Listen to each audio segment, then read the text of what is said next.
What is up, ladies and gentlemen? We are back. We are live. It is the Freight Coach Podcast, the top podcast in transportation, coming to you guys every single weekday, 8:30 a.m. Pacific, 10:30 Central, to break down some industry headlines. But most importantly, you guys provide some actual insight into what you can do with all of this information. If this is your first time tuning in, welcome. This is the real side of freight, ladies and gentlemen. And I say that before every single show. And what I mean by that is I only speak with transportation professionals because at the end of the day, you guys, I want to talk to the right individuals who have done what you're looking to do or who are currently doing what you're trying to achieve. So you can take that information, apply it, utilize it, and see a meaningful difference in your business and your life. Happy Friday, everybody. Welcome to day 2 here at the Capital Ideas Conference. I got my main man, Mike Mikulik, back on the show to break some awesome stuff down. Mike, thank you so much for joining me here. No worries. It's always a pleasure to be on here, man. I'm tired. These shows tire you out. Dude, they really do. It's like you start at 7 in the morning, you go till 7, 8, 9 o'clock at night. There's so much information. And like, to me, that's what gets me is it doesn't matter how long I've been doing this. I'm always constantly trying to find, like, how do I just get a little bit better? How do I get more efficient in my operation? How do I bring more value to my customers and everything as well? That's what the TIA does. I mean, we all get educated when we come here, and helps us to be on top of our game. Yeah. Like, there's always something that you pull apart or pull away from these shows, which is great. No, and that's the thing. And especially now, obviously, there's no shortage of AI talk going around anywhere. And, fortunately, doing the show as long as I have, I've met a lot of people from across the industry, and a couple of my buddies were showing me some stuff that they have with the companies that they're working at now. And I'm like, dude, as a smaller operation, a lot of this stuff is going to come in handy. I mean, it could help any operation of any size, but I'm like, we're constantly, it's just Angelo and I, right? At the end of the day. And you're like, and especially in these situations where I'm out on the road, we got freight moving, there's multiple stuff coming. How do we have something behind the scenes to keep us on top of things so the little things don't fall to the wayside? To be honest with you, if you can use technology and AI to help you on the backside of things, but not take away from the relationship part of the business, that gives you more time to focus on the relationships, which at the end of the day are never going to go away. It's just as important as it was 50 years ago. Yeah. And that's the thing is it's like, I feel like that's where it helps us focus in on the fundamentals, right? Because for me, the one thing that has been constant throughout everything in my career is the blocking and the tackling of transportation, right? Like, I've talked to prospects literally every single day.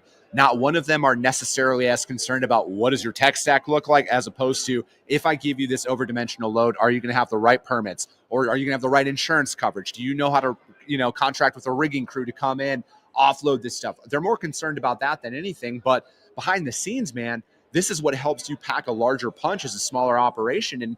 And for us, it's like, man, we operate in the real world, right? So it's like, we operate based on our revenue.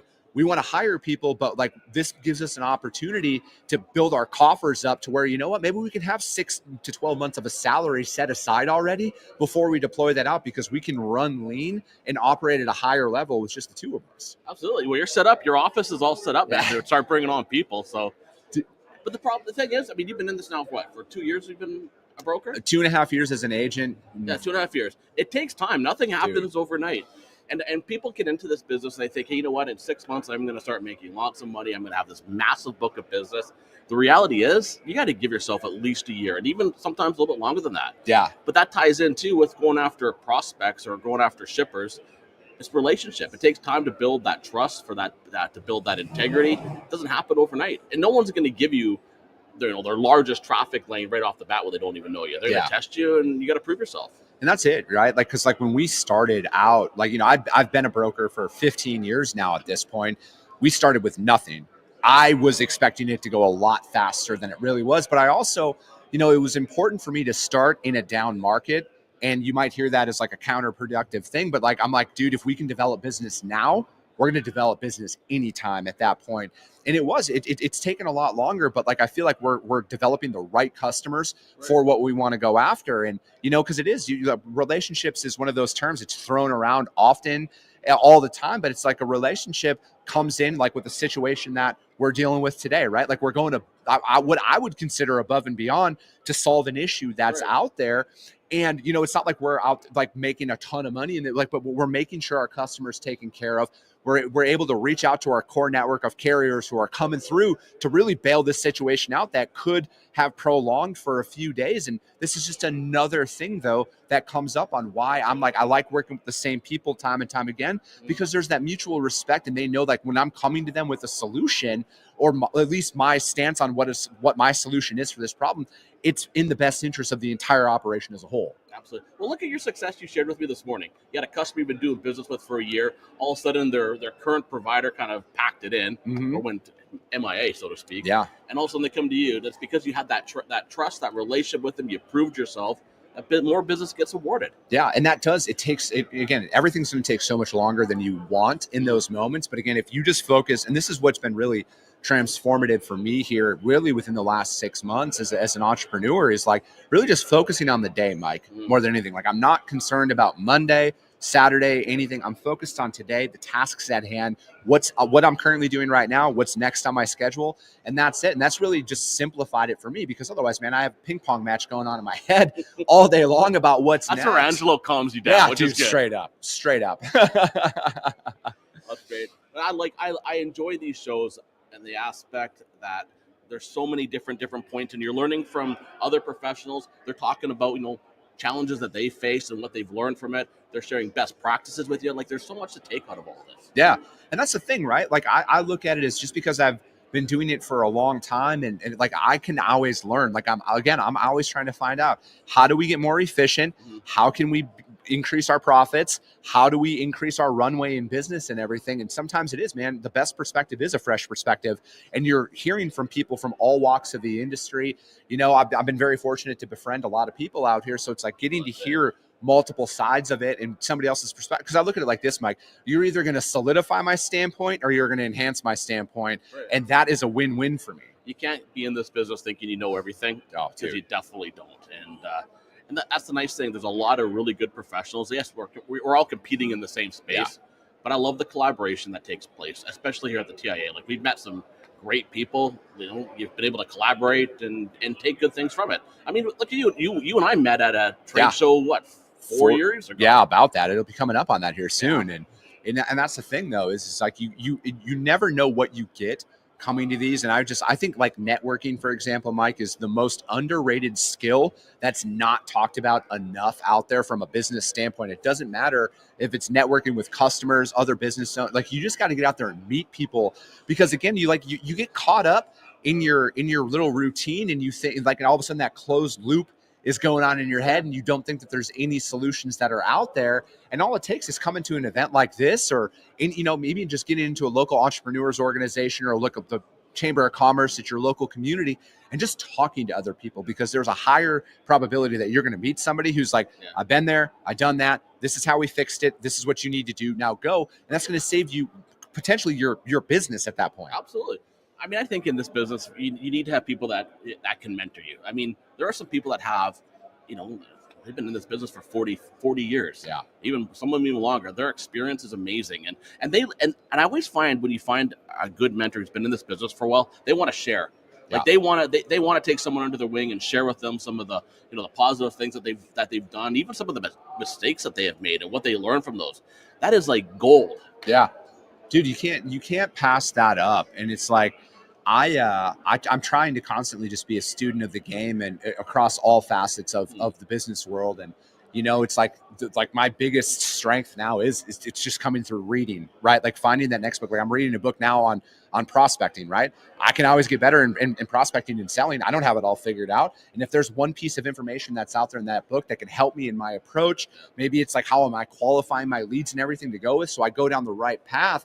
I mean, dude, you have to be in that environment, because like where I see like this is a 24/7 thing for a lot of entrepreneurs and sales reps and stuff out there is like you have to constantly be honing your craft in one way, shape, or form. And for me, my big thing is practicing my pitch. Like if I strapped a GoPro to myself, man, people would think I'm like psychotic, because I'm out there talking to myself all the time about, all right, what would I say in this situation? Because I want to be prepared when my number gets called and somebody answers the phone and asks me a certain question. I know exactly what to say in that instance. One thing I have to give you a lot of credit for is you actually get out and pound the pavement.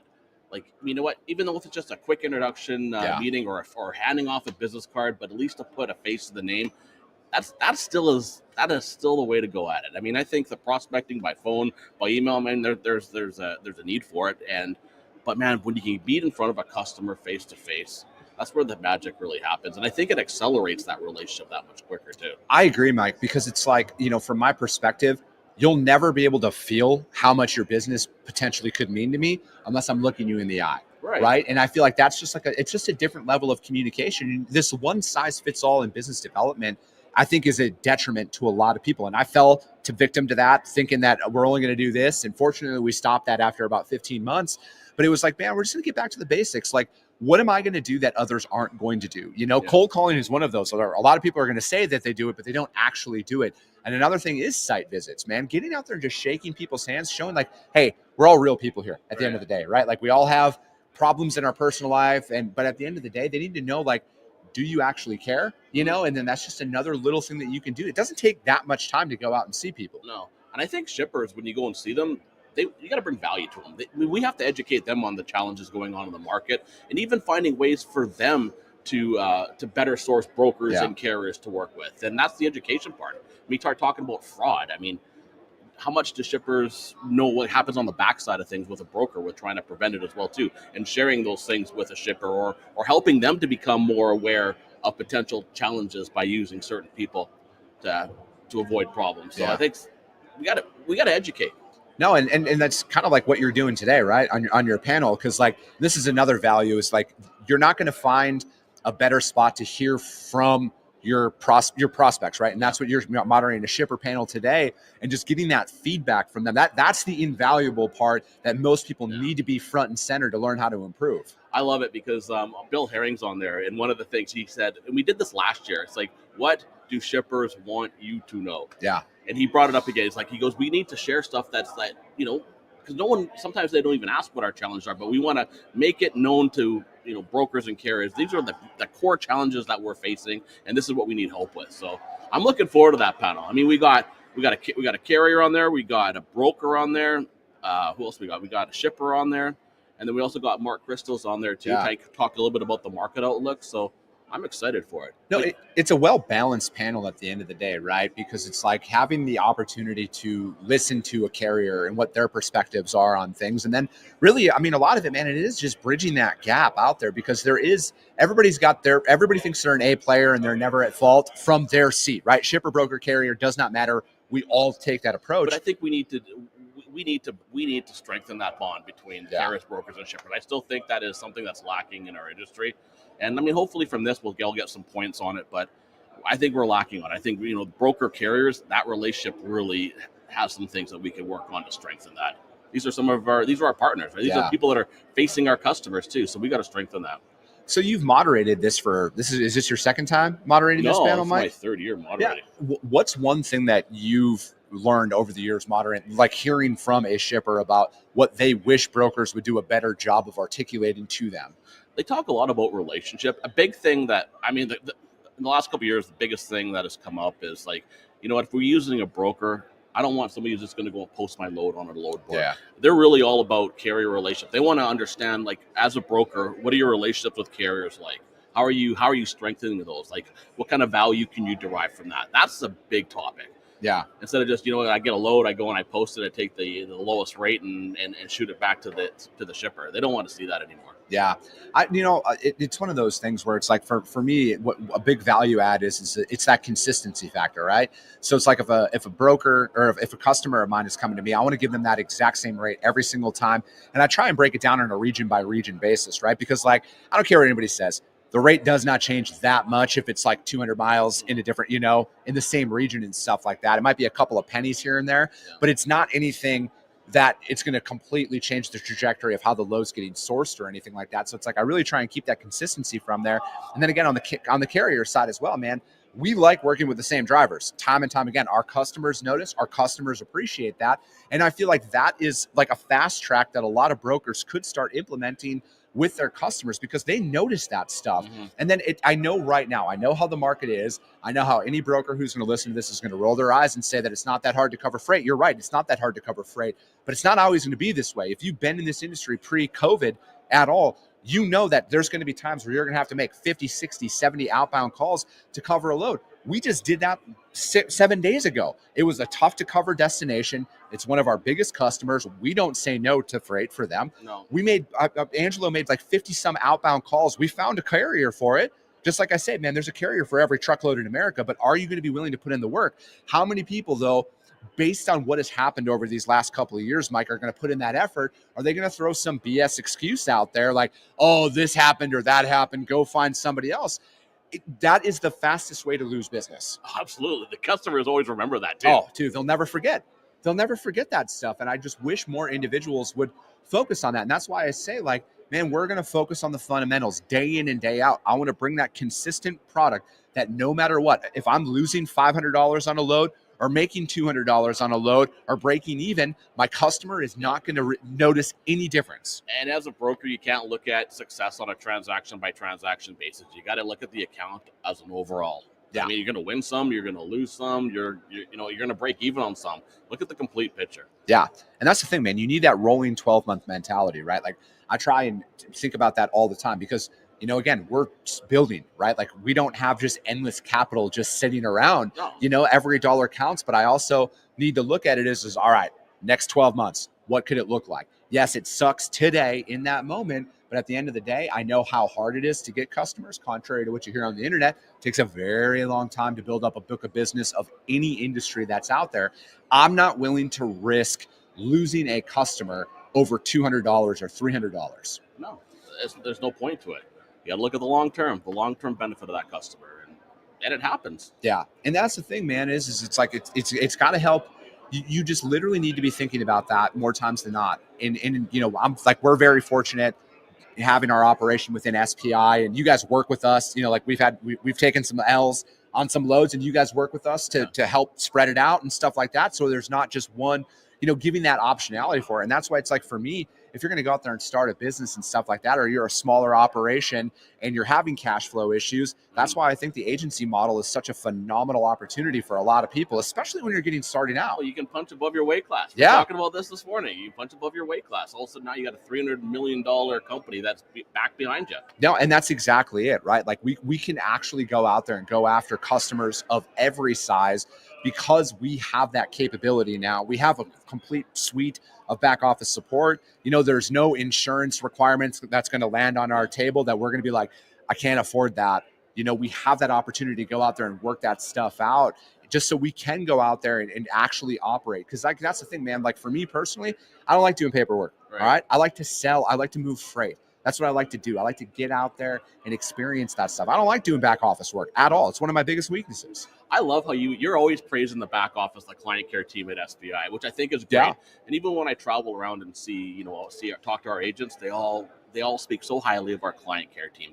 And you know what that is? That's our stickiness factor. Like, our agents don't leave because they're happy. They feel like they're well supported with SBI.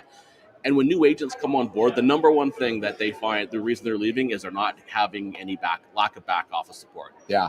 Or the other thing too is, they've never met the agent. It's amazing if you have an agent of a good size and been with them for a while, and they've been with you for a while, and you've never met them. My gosh, like what? Same thing with the shippers though too, man. Yeah. Like, the amount of people who don't go out and visit their customers, like, I think it's the most effective thing you can do from business development, whether it's a current customer, an existing customer, it does not matter. Just get out there and see face. And, just like with, here at this, all of my advertisers for this show, you guys are all under one roof. I want to come out and hang out with you guys, right? Like, that's why we're having barbecue tonight. Exactly, right? But it's like, it's those things that happen outside of working hours. That's where people, like, again, you can just break down and you look at your partners at a different level that way, because it's like, man, at the end of the day, I'm convinced, man, 95% of the people on this earth, they just want to work hard, provide for their family, and give them a life and a better life out there. And once you can kind of just break that down, man, it gets simple, right? It's not easy, but it gets simple in the long run with your businesses. Absolutely. Now, getting out there and seeing your customers is important. I mean, one of our agents had a customer here in San Antonio, went and visited yesterday. And you know what? To put a face to the name, to learn a little bit more about their business, to actually see their business and what they actually produce and manufacture, it takes it to another level. Yeah, it really does, man. And I think, like, it is a lost art. I think that as technology and everything increases, it makes it easier to not do those things anymore, right? And last time I checked, easy doesn't necessarily pay well. Well, you get comfortable too. That's the thing. Dude, you get comfortable. And that's exactly it, right? Like, it's easy to do things when you're motivated, right? Like, just like it's easy to make all the cold calls in the world when you're motivated, but are you going to do it when you don't feel like it? Are you going to do it when you just got rejected 8,700 times? Are you going to show up and do it the next day with a smile on your face. More people than not won't. Yeah, some people give up too soon though. Yeah, You got to be in it for the long haul. dude, I'm right there with you. And like, I look at it from, getting told no is part of business, Right. right? Like, you're going to get told no. You're going to get told no more often than you want to hear no. But at the end of the day, man, it's like, it is that follow up. How many times have you caught somebody at a bad moment where they're like, no, I'm not interested, I don't want to talk. And then you call them back 2-3 weeks later, maybe a month later, they're in a completely different mood. They're completely open to your conversation at that time, all because you followed up. Yeah, well, a lot of people, hey, it's natural human tendency, fear of rejection. No one wants to be rejected. Not at all. How have you dealt with that, Mike? Like, you've been in sales your very long time. I'm not gonna say your entire life, but actually, but no is a part of it. How do you deal with rejection? But then most importantly, how do you handle it when agents come to you and they're like, dude, how do I handle this? Like, it's just because it starts to wear on you. You can't take it personal. Yeah. Like, it's not personal. It's not personal at all. You got to roll with it. You know what? You can go after a prospect, and you know what? It takes time. I mean, what do they say? Things don't usually happen till like the 7th or 8th point of contact, right? Yeah. 8th point of contact. Most people give up after the third or fourth try. Yeah. And they're missing out on that opportunity. Some people, and you got to almost, when you finally do have a conversation, you know that there's a good fit. You got to stay with it. And then if you find ones that you're not too sure about, if it's going to be a good fit, know in your mind, back away from it. Don't take anything that's not going to be a good fit. It's got to be a win-win for everybody. How do you handle it when it doesn't work out, right? Because you always want to think that every relationship that you onboard is going to be the best relationship of all time. But eventually, after you start working with somebody for a while, it's not panning out. How do you identify that? How do you end that? I think the first thing, we all have a code of ethics. You have things that are really, really important. Your values, what you value. I mean, you value integrity, you value loyalty, trustworthiness, and if that's important to you, you want to make sure that you're working with a customer that those same values line up as well. Yeah. And when they don't line up like that, it's not going to be a good partnership. Yeah. And sometimes in those cases, you gotta put it aside. I mean, as agents are going and growing their business, it's funny. This happens quite a bit. They'll take whatever they possibly can, and then as they have a substantial book of business, they start looking and go, you know what, these 2 accounts aren't a good fit for me. Yeah. And they may pass them aside. But that's good. That's good. Not everyone's going to be the right fit for you. I think that after you've been doing anything for an extended period of time, you realize that, right? Like, not all business is good business, and and this is why I'm such a firm believer in, like, you have to amplify your outreach all the time, because, like, I mean, dude, we went through this, right? Like, we had a customer last fall. We moved a lot of volume for, but you know what? They're concerned about the bottom line only, and it just didn't work out in the long run, right? So it's like, if we would have just rested on that, I mean, that it takes time to identify a lot of those things, because everybody's good in the moment until they're not. Right. No, and it takes time, and you got to ask the right questions too. I mean, find out what's important to them. Yeah, that's part of building that relationship, though. Yeah, and that's the thing, though, man. Is it's like, I feel like we're at a time, and I'm sure every generation has said this out there, where everybody just wants instant. They want instant results, and I look at it as like kind of like the Amazon effect. You can literally get anything delivered to you same day. It does not matter, food, everything that's out there. So people want instant results. They don't want to put in what's actually required. And then it's going to reach a point in time in your business or your partnerships where it's like, dude, this isn't working out. You got to cut that and you got to move on, because it's like, it's inevitable. Like, right. If it's not for you, congratulations, you've cracked the literal code on life. But it's like, I just look at it as just one of those things where it's like, you got to be committed to the process. You're never good. Just like your prospects out there who you don't want to call, everybody's good until they're not. And who are they going to think of the moment that they're not? Are they going to call you? Or are they going to call the 85 other providers that are hitting them up? Success takes time, and you got to be in it for the long haul. Simple as that. And I think it's unfortunate. A lot of people give up too soon. Yeah. And, and then if they would have given another 6 months, I mean, I think anybody who wants to be a freight agent either has a book of business, or if they're starting from scratch, you got to plan on a year.